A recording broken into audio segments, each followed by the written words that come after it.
Good afternoon ninth class. So आज हम discuss करेंगे हमारा next topic that is animal tissues. हम इससे पहले प्लांट्स टिश्यूज जो है वो डिस्कस कर चुके हैं और हमने ये भी डिस्कस कर लिया कि प्लांट्स में किस किस तरह के टिश्यूज होते हैं। सो वी नो दैट कि एनिमल्स भी मल्टीसेल्युलर ऑर्गेनिजम्स हैं जिनमें बहुत सारे सेल्स होते हैं। So they also have certain kind of tissues in them. और वो टिश्यूज कौन कौन से होते हैं, किस तरह से उनको हेल्प करते हैं और कहाँ पे होते हैं, क्या उनका फंक्शन होता है, उनके बारे में डिस्कस करेंगे। So, there are various types of tissues present in animal body. For example, muscle tissues or blood tissues, etc. Such tissues present in animal is known as animal tissues. On the basis of functions they perform, they are divided into different types, यानी कि जो उनका function होता है उनके basis पे उनको different types में जो है वो कैटेगराइज कर दिया गया है। So the first tissue that we are going to study today is epithelial tissues. So the covering and protecting tissues in the animal body is the epithelial tissue. यानी कि जो हमारी बॉडी का कवरिंग और प्रोटेक्टिंग टिश्यूज है, यानी हमारी body की जो आउटर मोस्ट कवरिंग है बॉडी की, that is the epithelial tissues. तो वो टिश्यूज क्या करते हैं, कवरिंग और प्रोटेक्शन में हेल्प करते हैं। Epithelial cover most of the organs and cavities within the body. It also forms a barrier to keep different body system separate. यानी कि not only it helps in the protection but also it act as a barrier to separate certain organs. The skin, the lining of mouth, the lining of blood vessels, lungs, alveoli and kidney tubes are some of the examples of epithelial tissues.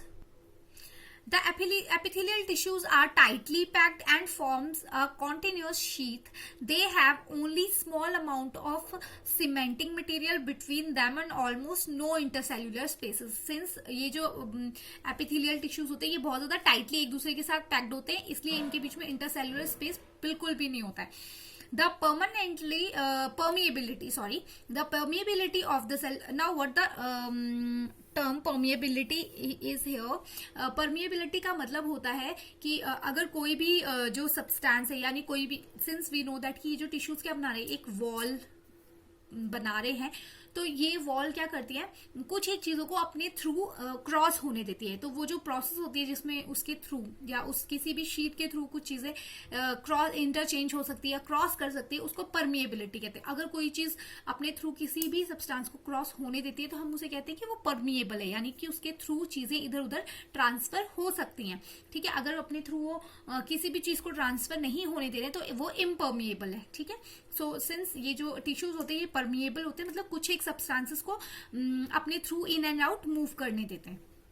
So the permeability of the cell of various epithelia plays an important role in the regulating the exchangeation of material between body and the external environment. Since we know that कि अगर हमारे body में tissues हैं, ठीक है, अगर इन्होंने barrier भी बनाया है, लाइनिंग भी बनाई है, तो ये क्या करते हैं, अपने थ्रू कुछ इंपॉर्टेंट सब्सटेंसेस को बॉडी के अंदर जाने देते हैं और कुछ एक सब्सटेंसेस को बॉडी से बाहर आने देते हैं, बिकॉज वो भी जरूरी है इसके लिए। तो ये क्या होते हैं, परमिएबल होते हैं इन सब चीजों के लिए। तो इनकी परमिएबिलिटी भी जो है वो बहुत इंपॉर्टेंट होती है हमारे लिए। ठीक है, so now we will discuss the type of epithelial tissues की एपिथेलियल टिश्यूज कितने टाइप के होते हैं।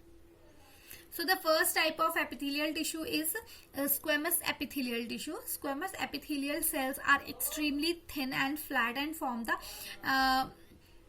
a delicate line. The esophagus and the lining of mouth are also covered with the squamous epithelium. तो अगर क्वेश्चन आता है कि एपिथेलियम टिश्यूज कहाँ होते हैं, तो कहाँ होते हैं, ओएसोफेगस and the lining of mouth जो होते हैं वहां पे एपिथेलियल टिश्यूज होते हैं। The skin which protects the body is also made up of squamous epithelium. यानी जो हमारी स्किन है उसके जो टिश्यूज है that are made up of squamous epithelial tissues.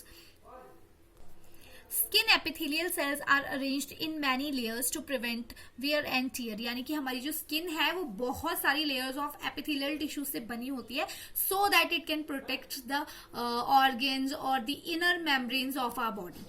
Since they are arranged in a pattern of layers, the epithelial is called stratified squamous epithelial tissues. तो इनको stratified squamous epithelial tissues भी कहा जाता है. एक मार्क्स में आपसे ये क्वेश्चन पूछा जा सकता है कि स्क्वेमस एपिथेलियल जो टिश्यूज होते हैं उनको और क्या कहा जाता है, तो उनको स्ट्रेटिफाइड स्क्वेमस एपिथेलियल टिश्यूज भी कहा जाता है. तो एक बार हम इसका डायग्राम देख लेते हैं. So this is the diagram of squamous epithelial cells. As you can see that it is flat or thin kind of cells. तो इस तरह से cells होते हैं इसमें, और यही cells जो है हमारी skin में और protective layer बनाने में help करते हैं. The other type of epithelial tissue that we have is columnar epithelial. In the inner lining of intestine, tall epithelial cells are present.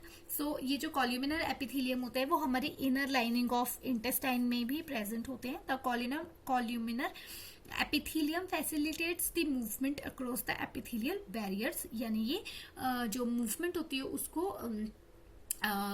Help out करते हैं कि मटेरियल जो है वो इजिली मूव इन और आउट कर पाए. In the respiratory tract, the columnar epithelial tissues also has cilia, which are hair-like projections on the outer surface of epithelial cells. These cilia can move, and their movement pushes the mucus forward to clear it. This type of epithelium is called ciliated columnar epithelium. यानी कि ऐसे epithelial cells जिनके ऊपर cilias present होते हैं.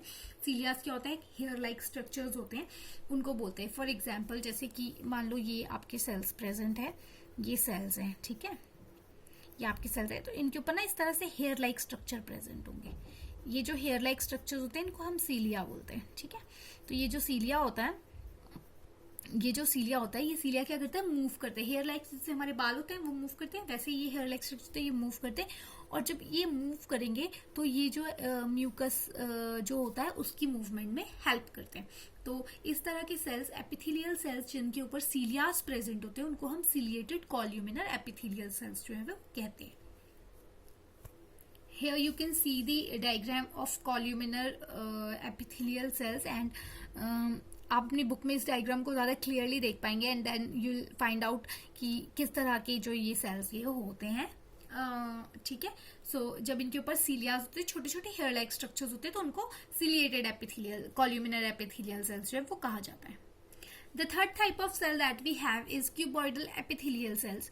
Cuboidal epithelial cells form the lining of kidney tubules and duct of salivary glands, where it provides a mechanical support. यानी कि अगर आपसे क्वेश्चन पूछा जाता है कि where cuboidal epithelial cells are or tissues are present, so they are present in the lining of kidney, duct of salivary glands. Now the epithelial cell often acquire additional specialization as gland cells, which can secrete substances other than epithelial surfaces.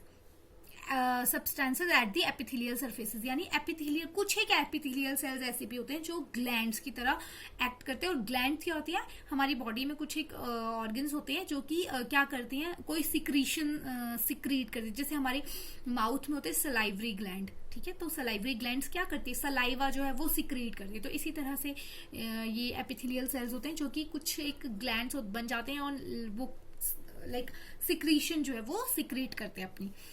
Sometimes a portion of epithelial tissues folds inward and multicellular glands is formed. This is called glandular epithelium. यानी कभी कभार क्या होता है कि ये जो epithelial cells होते हैं ना, जैसे मान लो ये एपिथेलियल सेल की लेयर है, वो ना इस तरह से फोल्ड हो जाती है. और जब वो इस तरह से फोल्ड हो जाती है तो वो क्या बना देती है? वो ग्लैंड्यूलर एपिथेलियम बना देती है. और फिर ये जो फोल्डिंग होती है ये सर्टेन समटाइम्स कुछ सिक्रीशन सिक्रीट करने लग जाती है, तो इनको फिर ग्लैंड्यूलर एपिथेलियल कहा जाता है. और ये ग्लैंड्स के जैसे कोई भी सिक्रीशन लाइक मान लो सलाइवा हो गया, ठीक है, वो सिक्रीट करने, या फिर स्वेट ग्लैंड्स होते हैं हमारे बॉडी में जो स्वेट जो है वो सिक्रीट करती है, तो इस तरह का सिक्रीशन ये सिक्रीट करने स्टार्ट कर देती हैं. So these are the 3 types of epithelial cells that we have, sorry epithelial tissues that we have in animals. So this is all about today's topic. So the question that you have to do for your homework as your homework is, name the different types of epithelial tissues. Second question is, explain the columnar epithelial tissue, draw its structure. And the third question is, what is cuboidal epithelium? Thank you.